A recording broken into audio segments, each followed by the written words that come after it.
Create staging site. WordPress Staging will create a complete clone of your current WordPress installation. You can then make changes to the staging site content without impacting the live site. To create staging website, just follow these steps. 1. Log in to your Hyper.Host control panel.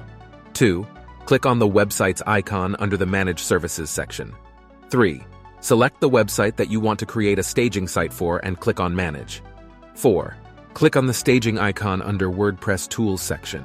5. Click on Select Clone Type on the drop-down list. Choose Clone Live into Staging, then click Create Staging Site. When you've completed your changes, you can overwrite the live website with a copy of the website on the staging platform.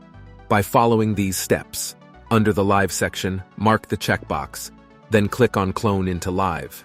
They will be completed in minutes. That's all there is to it.